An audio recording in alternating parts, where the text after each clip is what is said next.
அஸ்ஸலாமு அலைக்கும் வரஹ்மத்துல்லாஹி வபரகாத்துஹு. அன்பானவர்களே, நீங்கள் பார்க்கக்கூடிய இந்த குகை ஹிரா குகை, ஜபலுன்னூர் மலைக்கு மேல் அமைந்திருக்கக்கூடிய குகை ஹிரா குகை.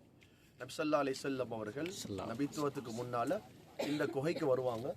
ஒரு நாள், 2 நாள், 3 நாள் இந்த குகைக்கு உள்ளால உட்கார்ந்து இபாதத் செஞ்சு கொண்டிருப்பான். அல்லாஹ்வை திக்ர் செஞ்சு கொண்டிருப்பான். படிப்பினங்களை பத்தி யோசிச்சு கொண்டிருப்பான். மக்கா வாசிகளை பத்தி கவலைப்பட்டு கொண்டிருப்பான். இந்த மலையுடைய அந்த கோணர்ல பாருங்க, மூலையில ஒரு ஒரு ஓட்டை இருக்குது. அதால காபா ஷரீஃபா தெரியும். ஆரம்ப காலத்துல காபா ஷரீஃபாவை பார்த்து அழுவாங்க. 60 சிலைகளை வச்சு வணங்கி கொண்டு பெண்களை உயிரோட பதிச்சாங்க, மது அருந்தினாங்க, சண்டைகள் பிடிச்சாங்க. சுப்ஹானல்லாஹ். அப்ப ரசூல் ஸல்லல்லாஹு அலைஹி வஸல்லம் அந்த மக்களை பத்தி அழுவாங்க, கவலைப்படுவாங்க, அழுவாங்க. ஒரு நாள் ரசூல் ஸல்லல்லாஹு அலைஹி வஸல்லம் எப்படி இருக்கிறாங்க, இந்த நேரத்துல ஜிப்ரீல் அமீன் அலைஹிஸ்ஸலாம் அவங்க வந்தாங்க.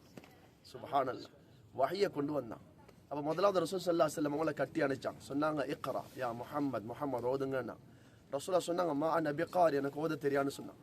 திரும்ப ஒரு தடவை, 3வது தடவை, 4வது தடவை சொன்னாங்க, இக்ரா பிஸ்மி ரப்பிக்கல்லதி ஹலக் ஹலகல் இன்சான மின் அலக் இக்ரா வ ரப்புக்கல் அக்ரம் அல்லதி அல்லம பில் கலம் அல்லமல் இன்சான மாலம் யஅலம். குர்ஆனுடைய சூரா, இந்த முதலாவது சூரா இந்த குகையில தான் இறங்கிச்சு. சுப்ஹானல்லாஹ். அன்பானவர்களே, இந்த குகை நபி ஸல்லல்லாஹு அலைஹி வஸல்லம் அவங்க வந்து இருந்த குகை, ஜிப்ரீல் அமீன் அலைஹிஸ்ஸலாம் வந்த இடம், ஹதீஜா ரலியல்லாஹு அன்ஹா வந்த இடம், அல்லாஹ்வுடைய அருள் மறையாம் குர்ஆன் இறங்கிய இடம். சுப்ஹானல்லாஹ். இப்போ ரசூல் ஸல்லல்லாஹு அலைஹி வஸல்லம் அதுக்கு பின்னால பயந்துட்டாங்க. ஹதீஜா நாஹிட்ட போனாங்க. ஹதீஜா நாஹி கட்டி அணைச்சாங்க. சொன்னாங்க, வல்லாஹி அப்ஷிர், வல்லாஹி அப்ஷிர் லா யுஹ்ஸிக அல்லாஹ் அபதா, என்னுடைய அன்பு கணவரே உங்களை அல்லாஹ் வீணாக்க மாட்டான்னு சொல்லி சொன்னாங்க. அதுக்கு பின்னால் வரகா பின் நௌஃபல்கிட்ட கூட்டிட்டு போனாங்க. அவங்க இந்த கதைகளை கேட்டு சொன்னாங்க, முஹம்மது அல்லாஹ் அவங்களை நபியாக தேர்ந்தெடுத்துட்டான். இது மூசாக்கு அலைஹிஸ்ஸலாம் அவங்களுக்கு வஹியை கொண்டு வந்த நாமூஸ் ஜிப்ரீல் தான் வந்திருக்கிறாரு.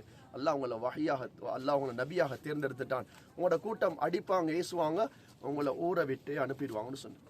அந்த நேரம் ரசூல் ஸல்லல்லாஹு அலைஹி வஸல்லம் அழுது கொண்டு சொன்னாங்க, அவ முஹ்ரிஜியஹும், என்னுடைய கூட்டம் என்னை இந்த ஊரை விட்டு அனுப்புவாங்கன்னு அழுதான். அதே மாதிரி ஹிஜ்ரத்துடைய நேரத்தில் நடந்துச்சு. இதான் ஹிரா குகை. சுப்ஹான் அல்லாஹு தஆலா எங்களுக்கும் முழு உம்மத்துக்கும் இந்த இடத்தை வந்து பார்க்கக்கூடிய, ஜியாரத் செய்யக்கூடிய பாக்கியத்தை ஆமீன்.